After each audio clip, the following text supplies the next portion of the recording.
Salut à tous, c'est Dragon Vision. Aujourd'hui, toute nouvelle vidéo. C'est la partie 16 du What If et si le SJ4 serait apparu dans DBS. Avant de commencer cette vidéo, je vous souhaite un joyeux Noël en retard à tous. Je ne vais pas vous retarder davantage et je vous souhaite un bon visionnage à tous. Allez, c'est parti!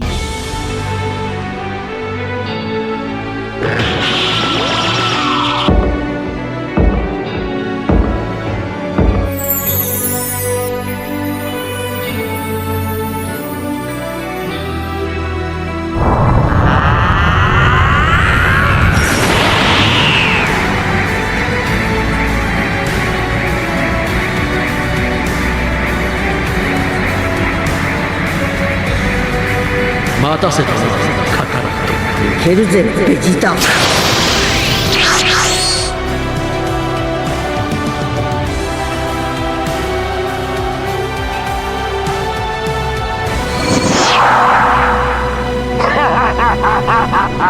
Plusieurs heures plus tard, au lever du jour, dans cet univers mystérieux, le seigneur Kaoru a fini de finaliser son plan. Tous les membres se rassemblent dans un endroit, dans la cour du manoir. Le seigneur Kaoru, avec beaucoup de politesse, salue tout le monde. Et tout le monde rétorque de manière réciproque. Le seigneur Kaoru est satisfait. Bien, je vois que vous avez tous mis votre cape. Et il leur explique qu'ils ont raison, car tout simplement, nous devons rester incognito jusqu'à ce que son plan se réalise. Car tout simplement, on pourrait nous reconnaître. Bref, le moment est venu. Le seigneur Kaoru s'adresse à Kusushiki et il lui explique: comme tu es le seul à pouvoir nous déplacer à travers les univers, je vais te demander de nous amener, comme prévu, dans l'univers 6. Kusushiki rétorque: très bien, seigneur, mais le trajet prendra 2 heures. Le seigneur Kaoru constate que le trajet sera plus long que lorsque l'on se déplaçait avec ses assistants. Kusushiki rétorque de manière affirmative et même il rajoute que depuis leur destruction, ils ont disparu et ne sont pas réapparus. Et le seigneur Kaoru en déduit que probablement qu'ils ont été bannis. Kusushiki rétorque que cela ne fait aucun doute. Bref, active tes pouvoirs, Kusushiki. On y va. Kusushiki est surpris et il lui demande: mais comment va-t-on faire? On n'a aucun vaisseau. Le seigneur Kaoru lui explique que avant leur destruction, leurs assistants possédaient des cubes pour voyager entre les univers. Et même il lui remémore: rappelle-toi, dans le passé, nous le faisions tous les 6, sans aucun problème. Kusushiki s'en rappelle et même il lui demande: mais comment va-t-on faire? Le seigneur Kaoru lui explique que avant leur destruction, il en possédait un dans le manoir. Et même, il rajoute qu'il est toujours là. Et Kusushiki est rassuré. Parfait, c'est une chance. Kaoru leur explique d'attendre ici, car tout simplement, il va le chercher. Kaoru amène le cube. 6 mystérieux individus rentrent dans le cube. Le seigneur Kaoru demande à Kusushiki: maintenant, amène-nous dans l'univers 6. Kusushiki rétorque de manière affirmative. Les 6 mystérieux individus partent enfin dans l'univers 6. Au même moment, Goku entraîne Broly et Up dans la salle de l'esprit et du temps. Mais Broly lâche trop de puissance et il a détruit la salle de l'esprit du temps par inadvertance. Goku est choqué et d'un coup il se remémore son entraînement avec Vegeta sur la planète de Beerus.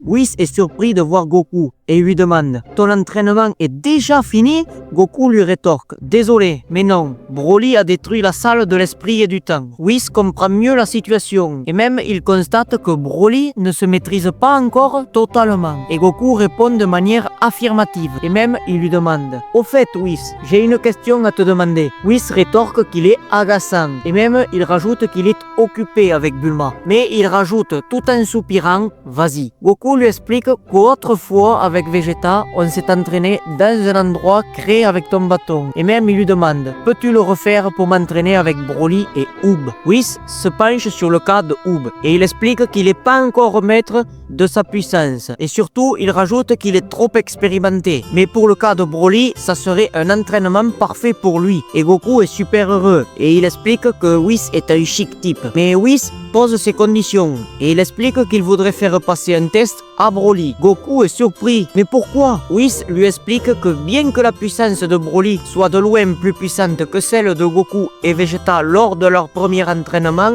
il rajoute qu'il veut voir s'il est capable de combattre aussi bien qu'avec son corps et son esprit. Il en conclut que si Broly arrive à tenir 2 minutes sans se fatiguer ou sans tomber KO face à lui, il acceptera. Goku est choqué. Quoi? Mais Broly va détruire la Terre? Et même il rajoute, tu es trop fort pour lui. Whis le rassure, je vais utiliser comme fragment de ma puissance et j'attaquerai que s'il devient fou. Goku est d'accord et il s'adresse à Broly. C'est ta première leçon de Whis. Affronte-le avec finesse et intelligence au combat. Très bien. Whis avertit tout le monde de se mettre à distance, car tout simplement, ça risque de devenir dangereux. Whis demande à Broly de l'attaquer, et même il lui ordonne de ne pas hésiter à utiliser sa pleine puissance. Whis constate que Broly utilise la même forme qu'il a utilisée contre Cabba. Le combat commence. Whis constate que Broly est plutôt rapide, et même il rajoute que sa manière de se battre est trop bestiale. Whis est surpris, et il constate qu'il va attaquer avec une vague de ki. Même il rajoute qu'il commence à devenir destructeur, et il en conclut, il faut que je l'arrête.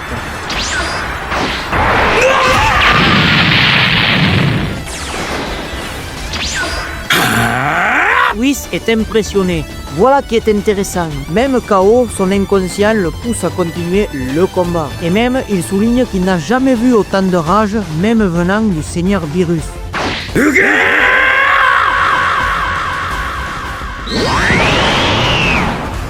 Whis est impressionné. Il a évolué et même il constate qu'il semble se maîtriser.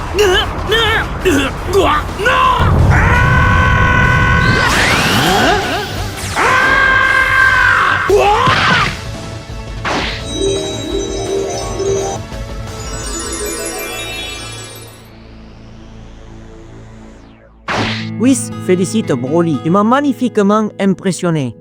Goku demande, alors Whis, est-ce que tu acceptes? Whis lui explique qu'il ne voulait pas au début. Mais Broly l'a surpris à la fin, donc il accepte. Goku est super heureux. Génial, merci Whis. Whis crée avec son bâton une dimension. Broly et Goku sont aspirés dans le vortex. Pendant ce temps, les 6 individus encapuchonnés viennent d'arriver dans l'univers 6.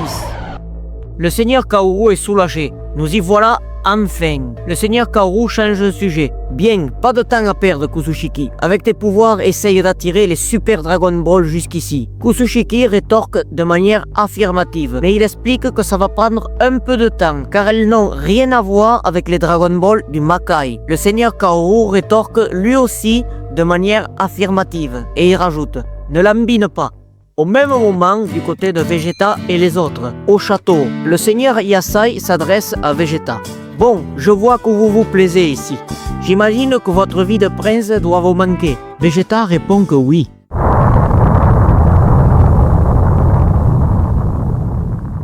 Le Seigneur Yasai est choqué et il se demande « Mais que se passe-t-il » Vegeta rétorque « C'est comme s'il y avait eu une explosion ». Rensu apparaît et il est complètement stressé et complètement paniqué également. Et il demande au Seigneur Yasai « Veuillez m'excuser ». Et le Seigneur Yasai demande à Rensu « Et enfin, que se passe-t-il à l'extérieur » Rensu lui explique que la situation est catastrophique. Même il entre plus en détail et il explique que c'est un Saiyan avec une queue qui a commencé à ravager la planète. Le Seigneur Yasai est complètement choqué. Mais tu délires, un Saiyan avec une queue, comment ça se fait? Notre peuple a perdu leur queue il y a des millénaires. Renzo lui explique que d'après ce qu'on lui a dit, ce Saiyan est arrivé pour tout détruire. Et apparemment pour étancher sa soif de combattre. Et d'après les dires de Rensu, les soldats lui ont expliqué qu'ils ne se battent pas sans raison. Et à ce moment-là, de fil à aiguille, ça a commencé à dégénérer. Et il a commencé à les insulter de faibles et de lâches. Et même, il rajoute qu'il a dit qu'ils font honte au peuple des Saiyans. Et Renzo en conclut qu'il a commencé à massacrer tout le monde. Le Seigneur Yasai se questionne. Et même, il lui demande « Mais qui est-il et d'où vient-il » Rensu lui explique que d'après les échos, c'est un Saiyan grand et imposant et avec une queue, comme Vegeta. Le seigneur Yasai n'en revient pas. Pas possible. D'après mes ancêtres, nous sommes les seuls Saiyans de l'univers, vivant tous dans cette planète. Kaba prend la parole. Majesté, vous avez oublié un détail. Je sais également que nous sommes le résultat d'un mélange entre nos ancêtres originaires de cette planète, les Saiyans anciens, et ceux qui ont colonisé notre peuple, qui étaient plus civilisés et évolués. Le seigneur Yasai reconnaît que Kabe est bien informé, et même il rajoute qu'il doit savoir également que suite à ce mélange, ils ont perdu leur queue. Et il rajoute qu'avant, les Saiyans anciens et évolués avaient tous une queue. Bien que les Saiyans anciens et évolués étaient de la même espèce, il y avait des différences de comportement notables. Il souligne que les Saiyans anciens étaient très violents et peu avancés technologiquement, alors qu'à la totale différence, les Saiyans évolués, malgré qu'ils nous ont colonisés, ils étaient sédentaires et plutôt bien moins portés sur le combat. Le seigneur Yasai mentionne que la colonisation n'était pas dans un but néfaste. En réalité, c'était pour s'entraider. Mais d'après le seigneur Yasai, leurs ancêtres, les anciens Saiyans, ne l'ont pas vu de cette façon. En réalité, ils ont été perçus comme des opportunistes. Par la suite, une guerre éclata. Le seigneur Yasai détaille que les anciens Saiyans possédaient individuellement une force bien supérieure aux Saiyans évolués. Par la suite, les Saiyans évolués se sont fait massacrer. Et à la fin de cette guerre, nos ancêtres, les Saiyans anciens, n'étaient plus beaucoup. Car en réalité, à la base, avant l'arrivée des Saiyans évolués, les Saiyans anciens possédaient peu de femmes. Et il était commun qu'il y avait de la consanguinité. D'ailleurs, les femmes des Saiyans évolués étaient bien plus séduisantes que celles des anciens Saiyans. Par ce biais-là, les anciens Saiyans étaient sous le charme. Et ils ont décidé de les épargner. Et ils les ont épousés de force. Et c'est à ce moment-là que le métissage s'est produit. Et par la suite, les Saiyans métissés ont hérité majoritairement du trait de caractère doux des femmes Saiyans évoluées. Suite à ce changement de caractère et à ce métissage, les Saiyans métissés perdent leur queue progressivement. Et grâce à ce mélange, la puissance latente des Saiyans métissés a grandement évolué. Et il en conclut: voilà l'histoire de mon peuple. Kaba constate que leurs ancêtres étaient terrifiants, malgré qu'ils ne savaient pas tout ça. Vegeta rajoute que les Saiyans anciens sont très similaires à son peuple. Le seigneur Yasai est choqué. Quoi? Vous êtes des monstres? Vegeta le rassure. Ne t'inquiète pas, depuis que notre peuple a été détruit, les survivants se sont calmés. Le seigneur Yasai est rassuré. Et même il rajoute: d'ailleurs, je vois bien que tu n'es pas mauvais. Oui, Rensu prend la parole. Tout cela est fort intéressant, Majesté. Mais nous devons faire vite, avant qu'ils ne nous anéantissent tous. Le seigneur Yasai reprend la parole. Kaba, Caulifla, Kale, allez-y, faites honneur à notre peuple, en corrigeant ce Saiyan présomptueux. Et même, il impose une condition. Ne le tuez pas. Je le veux vivant. Très bien, Seigneur. Vegeta demande au Seigneur Yasai de le laisser passer, car il veut voir ce Saiyan. Le Seigneur Yasai s'oppose farouchement. Je ne voudrais pas mêler un invité aussi prestigieux que vous. Vegeta s'énerve. Majesté, je ne le répéterai pas. Poussez-vous. Ce Saiyan a peut-être raison, vous êtes que des lâches. Rensu s'énerve. Comment osez-vous parler à sa majesté de la sorte? Vegeta rétorque d'un ton hautain. Les Saiyans de notre univers ne s'abaisseraient jamais à refuser un combat, même amical. Le seigneur Yasai baisse la tête. Rensu s'énerve encore plus. Comment osez-vous humilier le roi? Je vais vous botter le train. Vegeta rétorque d'un ton sec. Tu veux quoi, pauvre garde inutile? Rensu commence à bouillir et il rétorque. Tu vas voir si je suis inutile avec ta tête de constipé. Vegeta est enragé. Tu oses te moquer de ma tête? Tu vas voir. Rensu commence à avoir peur. Le seigneur Yasai s'interpose. Arrête de le provoquer, Rensu. Il a raison. Et même il demande à Vegeta de se calmer, car tout simplement il va détruire le château avant que le Saiyan ne le fasse. Vegeta se calme et il ordonne au roi: maintenant, poussez-vous. Au même moment, du côté de Kava et les autres, en chemin, ils découvrent un Saiyan à terre. Kava est choqué. Ozeri, ça va? Tu es conscient? Ozeri rétorque: c'est fini pour moi. Je suis touché gravement. Caulifla se met en colère. Ozeri, crétin, ne dis pas ça. Tu dois te battre pour survivre. Ozeri rétorque que ce Saiyan n'y est pas allé mollo avec lui. Et de plus, il souligne qu'il n'en a plus que pour quelques minutes avant qu'il ne rende l'âme. Et même, il rajoute qu'avec le peu de force qui lui reste, il va lui expliquer ce qui s'est passé. En réalité, un Saiyan avec une autre personne ont débarqué avec un vaisseau. Kava est choqué. Comment? Renzo m'a dit qu'il est seul. Ozeri rétorque que Renzo n'en sait rien, car tout simplement il lui explique qu'il n'est pas sur le terrain. Et même il rajoute qu'il se fie bêtement au sort net qui lui a été répété. Ozeri lui raconte de ce qui s'est passé réellement selon lui. Le vaisseau est arrivé avec une autre personne, avec une cape, qui est apparue en plus de ce Saiyan sanguinaire. De plus, il rajoute que le Saiyan ne semblait pas lui obéir. Le Saiyan leur a expliqué qu'il venait en conquérant,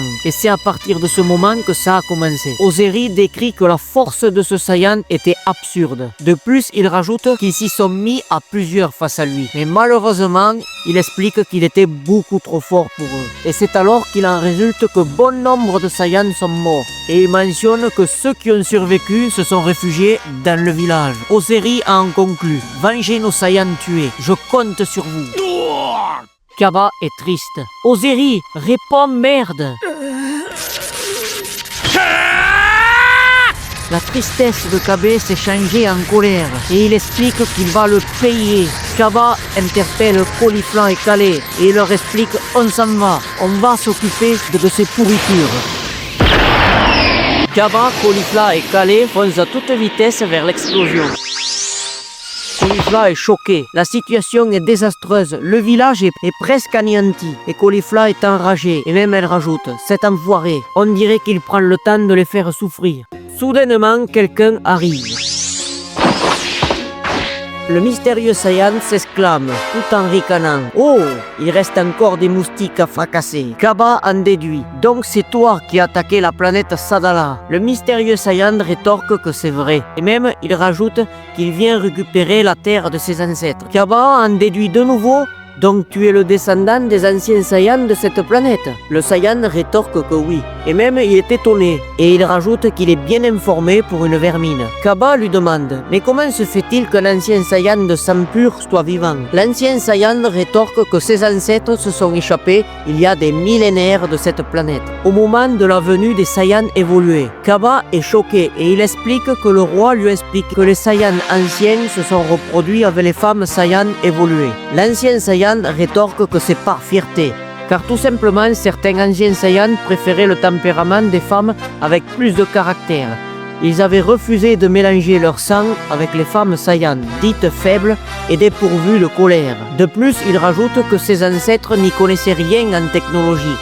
Et même, ils ont demandé à un Saiyan évolué de les amener sur une autre planète. Et il rajoute que bien évidemment, il a été exécuté, tout en riant derrière. Et il explique que les anciens Saiyans de sang pur n'éprouvent pas inutilement de pitié ou d'empathie. Cabba est choqué. Mais vous êtes des monstres! L'ancien Saiyan se met à rire. Oui, et j'en suis fier. Et c'est comme ça que certains anciens Saiyans avec moi ont réussi à survivre jusqu'à maintenant. Malgré cela, il rajoute que nous avons été et nous sommes toujours très peu nombreux. L'ancien Saiyan leur explique qu'avant de vous tuer, il devait leur raconter cette histoire, car il mentionne qu'ils ont du sang des Saiyans anciens. Et il en conclut que maintenant c'est fini. Il va les tuer jusqu'au dernier. Et même il les insulte. Bande de bâtards. Cabba est enragé. Comment oses-tu? Notre mélange, c'est la fierté du peuple Sadala. Le métissage, une fierté.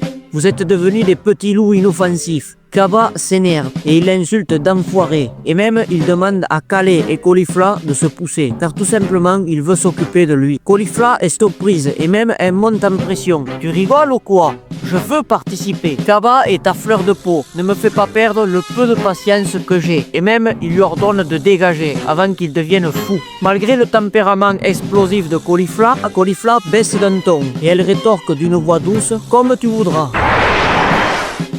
Cabba lui explique: prépare-toi, tu vas subir le courroux de ma colère, enfoiré. L'ancien Saiyan rétorque: oh, le gamin est fâché, c'est toi qui vas finir les deux pieds dans la tombe. Qu'adviendra-t-il du sort de la planète Sadala? Cabba arrivera-t-il à ranger son peuple?